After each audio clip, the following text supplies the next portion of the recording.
사용합니다. 어디에 사용됩니까? 제가 아는 곳에서는 운전면허증을 갱신하는 것이 있습니다. 또 은행 업무를 위해서 필요한 공인인증서도 갱신을 합니다. 그리고 해외로 갈 때 꼭 필요한 여권도 갱신을 할 수 있습니다. 갱신의 사전적 정의를 네이버에 검색을 해보니까 이미 있던 것을 새롭게 함이라는 뜻이 있습니다. 그렇습니다. 운전면허와 공인인증서 그리고 여권을 처음 만들 때는 발급받는다라고 하는데 있던 것을 그대로 이어나가기 위해서는 갱신이라는 단어를 사용합니다. 갱신이라는 것은 이전의 것을 없애는 것이 아닙니다. 있던 것을 그대로 가져와서 조금 고치거나 수정을 통해 계속해서 이어나가는 것을 뜻합니다. 갱신을 하면서 이전 것의 법적인 효력 또한 잃지 않습니다. 법적인 효력 또한 이어나갑니다. 오늘의 말씀 제목에도 갱신이라는 단어가 들어 있습니다. 무엇의 갱신입니까? 언약의 갱신입니다. 언약의 갱신이라고 말할 때에도 갱신의 뜻이 그대로 적용됩니다. 그렇다면 오늘 말하고자 하는 언약은 첫 번째 언약은 아닐 것입니다.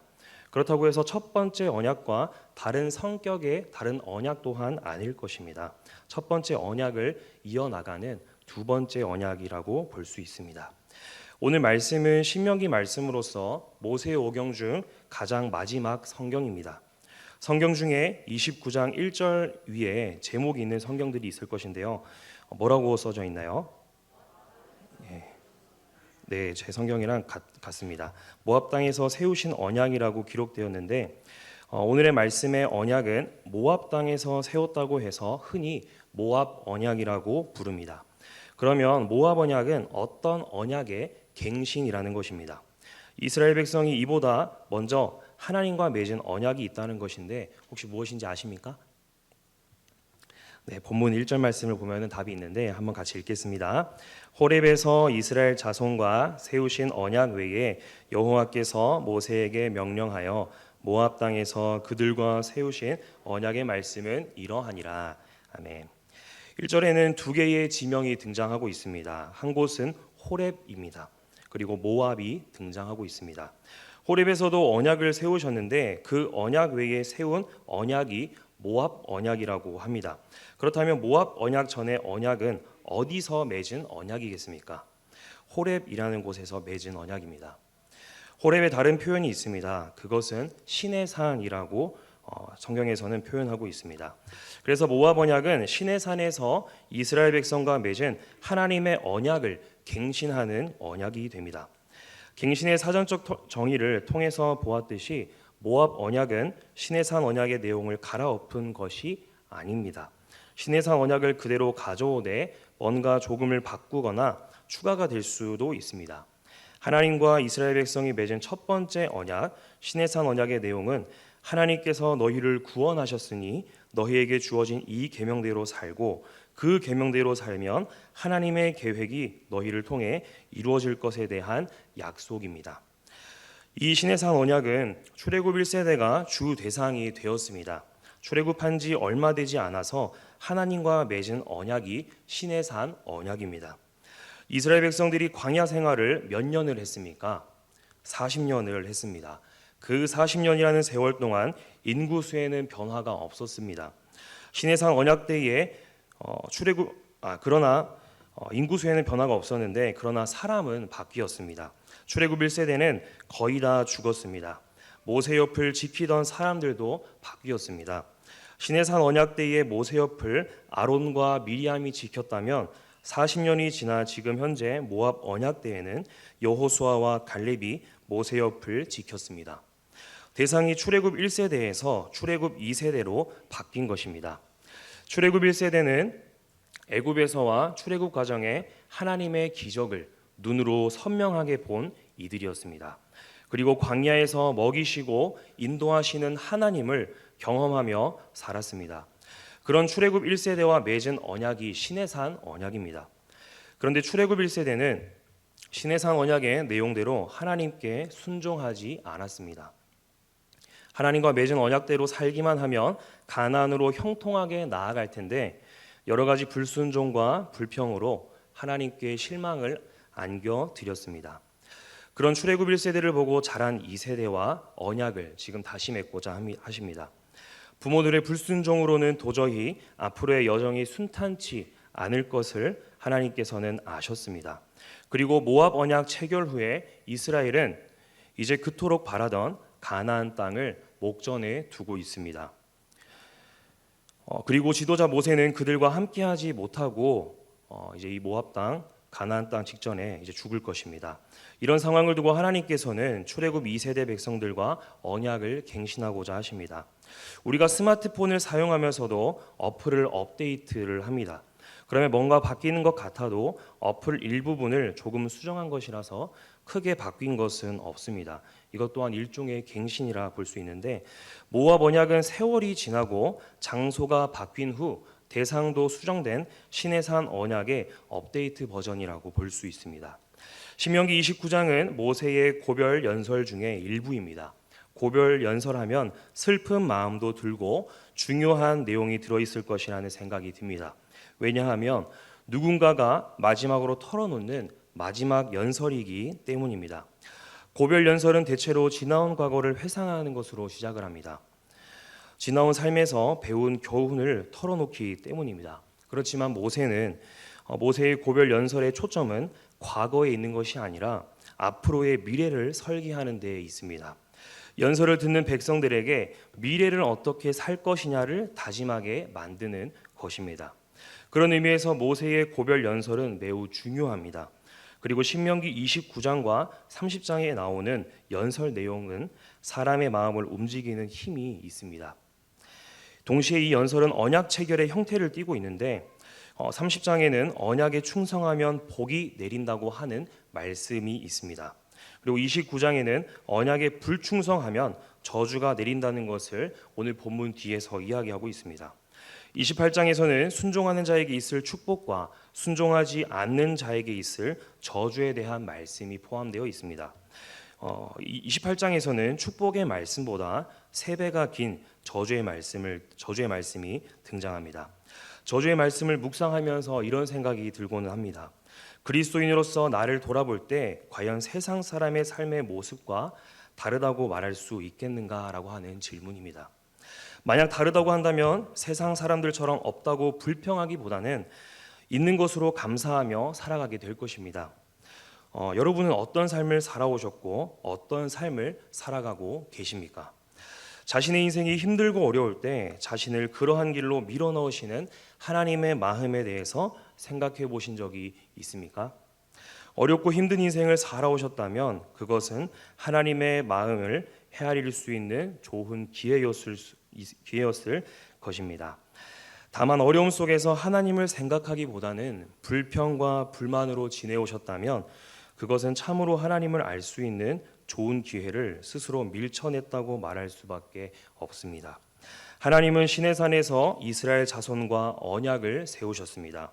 그런데 모압 땅에서 다시 이스라엘과 언약을 세우십니다. 이것은 언약의 내용이 달라졌기 때문에 언약을 변경하기 위해서가 아닙니다. 언약의 내용은 시내산이나 모압 땅이나 동일합니다. 모세는 모압 언약을 갱신하면서 지난 출애굽 여정 40년 동안 있었던 일들 중에서 3가지의 큰 사건을 예를 들어서 하나님의 은혜를 잊지 말 것을 말하고 있습니다. 잊지 말아야 하나님의 은혜 중 첫째는 출애굽 과정 가운데 드러난 구원의 은혜입니다. 2절과 3절 말씀을 함께 읽겠습니다. 모세가 온 이스라엘을 소집하고 그들에게 이르되 여호와께서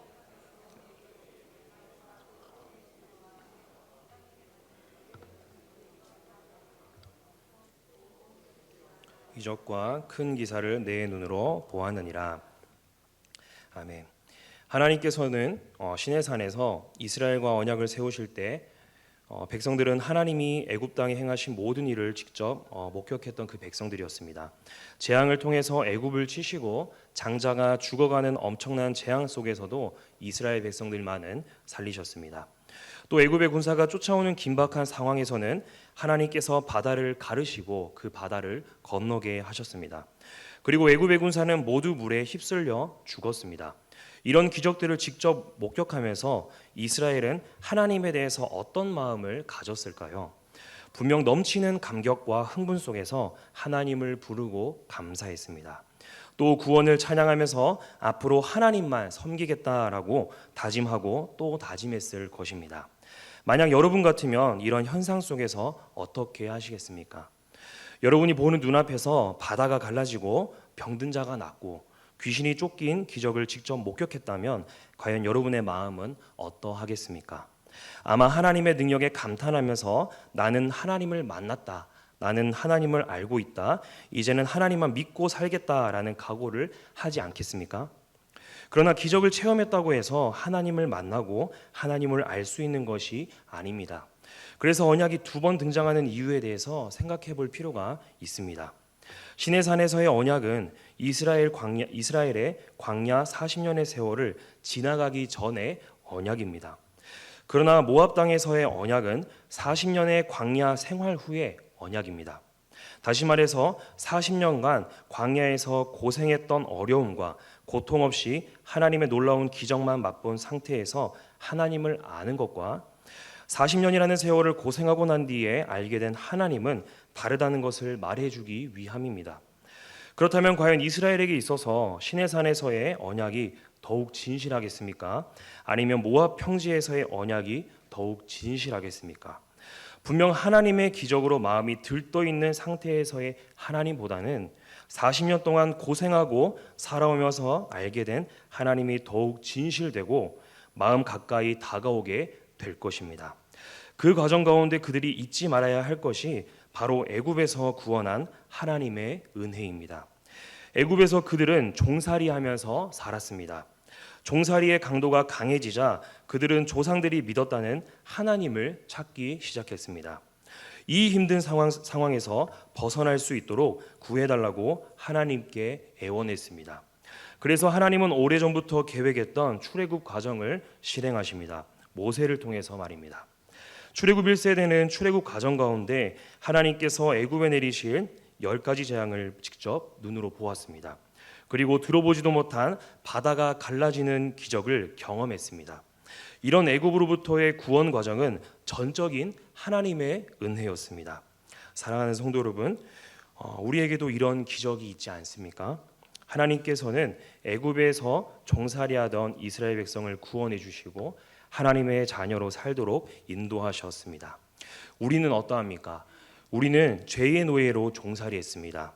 그러나 하나님께서 우리를 구원하셔서 우리가 하나님의 자녀라는 특권을 가지고 살아가고 있습니다. 이스라엘이 언약을 갱신하는 과정 가운데 잊지 말아야 할 첫 번째는 은혜는 구원의 은혜입니다.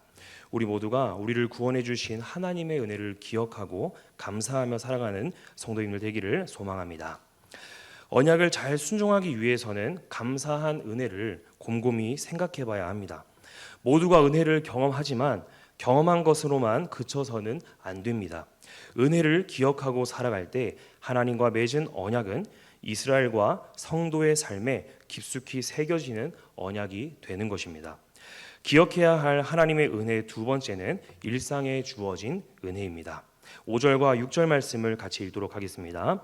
주께서 40년 동안 너희를 광야에서 인도하게 하셨거니와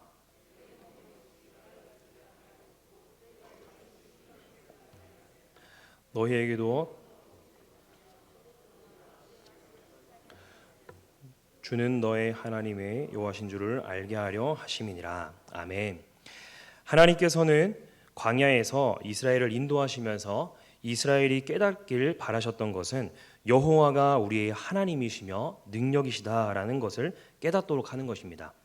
이스라엘은 광야에서 자기들의 힘과 노력으로 살았던 것이 아닙니다. 6절에서 빵을 먹지 않았고 포도주나 다른 술을 마시지 않았다라는 말은 이스라엘이 농사를 지을 수 없었으며 세상의 음식을 맛보지 못했다라는 것을 의미합니다. 즉 이스라엘은 하늘의 양식인 만나로서 광야를 살았던 것입니다. 그러면서 그들의 의복이 헤어지지도 않았습니다. 그리고 신발 또한 닳지 않았습니다. 하나님께서 이스라엘을 먹이시고 살리셨기 때문입니다. 따라서 광야에서 이스라엘이 배우고 깨달아야 했던 것은 우리는 오직 여호와의 은혜로 산다라는 것입니다. 이것이 주는 너의 하나님 여호와이신 줄을 알게 하려는 하나님의 의도였습니다. 이렇게 볼 때 이스라엘의 광야 생활은 하나님의 은혜와 사랑으로 가득했다고 할 수 있습니다. 비록 이스라엘이 자기들의 입장에서 생각할 때는 광야에서 40년이라는 고통의 세월이 생각하기도 싫은 고난과 시험의 기간일 수도 있습니다. 조금 더 편한 길로 인도하실 수도 있는데 왜 이렇게 고생스러운 길로 인도하시는지 모르겠다며 불평과 불만이 나올 수도 있습니다. 실제로 이스라엘은 그러한 원망과 불평의 말을 수도 없이 내뱉었습니다. 그러나 이것이 바로 4절에서 말하고자 하는 하나님의 마음을 깨닫지 못하고 듣지 못하고 보지 못한 상태라고 하는 것입니다. 하나님이 이스라엘에게 원하시는 것은 오직 하나입니다. 그것은 이스라엘이 하나님을 아는 것입니다. 그러나 이스라엘 스스로 하나님을 알아갈 수는 없습니다. 기적을 베풀어 애굽에서 건져내도 하나님을 깨닫지 못하고 바다를 갈라서 건너게 한 엄청난 기적을 경험하게 해도 하나님을 알지 못한 백성이 이스라엘 백성입니다. 광야 40년의 세월을 자기들의 노력이 아니라 하늘의 양식을 통해서 살게 하셨음에도 그들은 하나님을 알지 못했습니다. 자기 인생이 하나님의 은혜와 사랑으로 지탱되고 있다는 은혜를 깨닫지 못합니다. 이것이 바로 오늘날 우리가 세상을 살아가고 있는 방식이 아닐까 하고 생각을 하게 됩니다. 우리는 과연 광야에서의 40년의 세월을 제대로 바라볼 수 있는 눈이 있습니까? 광야에서 지낸 40년의 고통의 세월 속에서 말씀하시는 하나님의 음성을 들을 귀가 있다고 생각하십니까?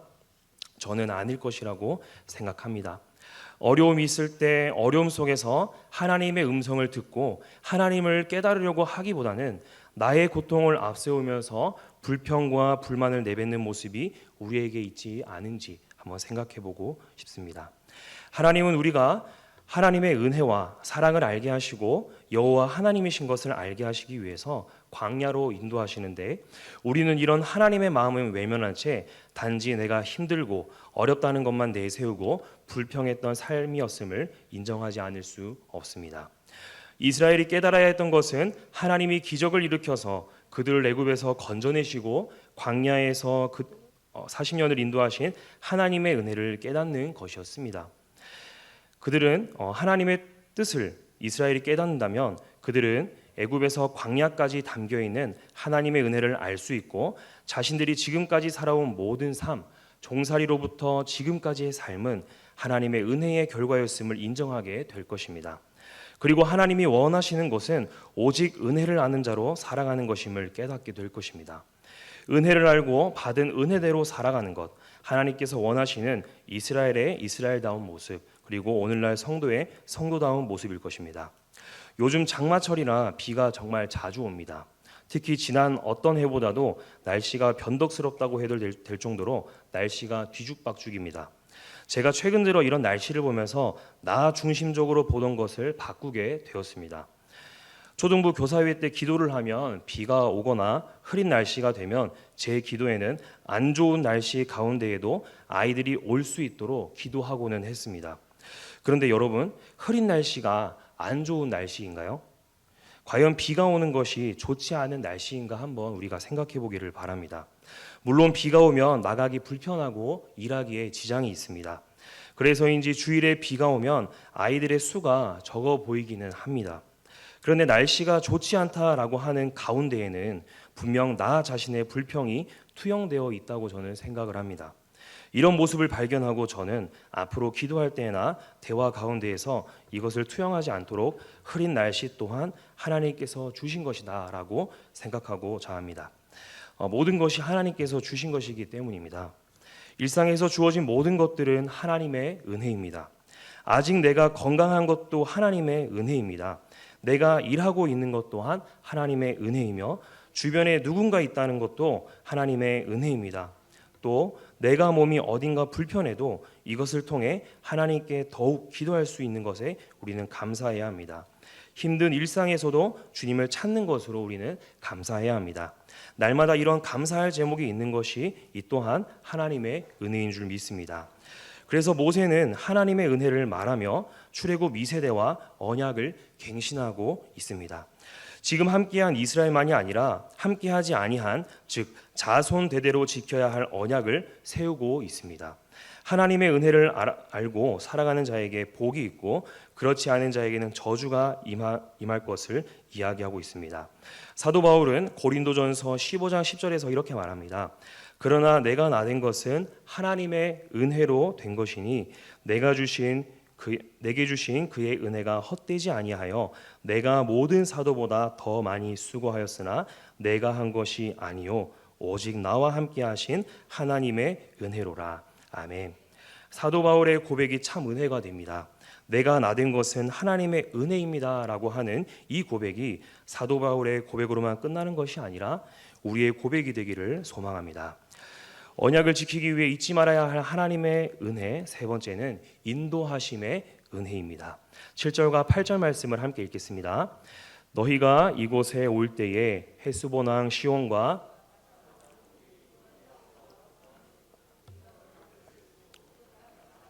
르우벤과 갓과 므낫세 반지파에게 기업으로 주었나니. 아멘.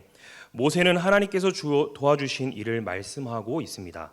요단 동편에 있는 헤스본 왕 시혼과 바산 왕 옥을 물리친 일을 지금 말하고 있습니다.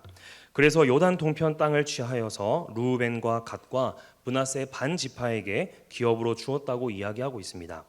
이 전쟁이 중요한 것은 이스라엘이 광야 여정 중에 벌인 전쟁의 승리였다는 것입니다. 이 전쟁의 승리를 계기로 광야 여정에서 새로운 전환점을 가지고 옵니다. 그것은 드디어 예비하신 땅을 차지하게 된다는 것입니다. 그러므로 이스라엘은 하나님께서 행하신 일을 기억하면서 하나님과 맺은 계약을 충실히 지킬 것을 당부하고 있습니다. 이스라엘은 전쟁 없이 이 땅을 지나가고자 했습니다. 그렇지만 거주민들은 그들을 그냥 지나가게 할 수 없었습니다. 이스라엘 백성의 수는 지금 너무나도 많아서 지금이 아니더라도 누구에게나 위협이 될 만한 집단이 되었기 때문입니다. 그들이 이스라엘 백성을 상대할 만한 것은 이스라엘 백성이 어디까지나 종살이를 한 노예였고 전쟁에 필요한 제대로 된 무기가 없었기 때문입니다. 그러나 이런 상황에서도 하나님께서는 자신이 인도하고자 하는 땅으로 그들을 안전하게 인도하셨습니다. 아무리 수가 많다 하더라도 정신적으로나 기술적으로나 상대가 되지 않았지만 하나님께서는 인간의 눈으로 불가능한 상황을 뒤집어 놓으셨습니다. 하나님의 계획 아래에 있는 모든 것을 인도하시는 하나님의 은혜입니다.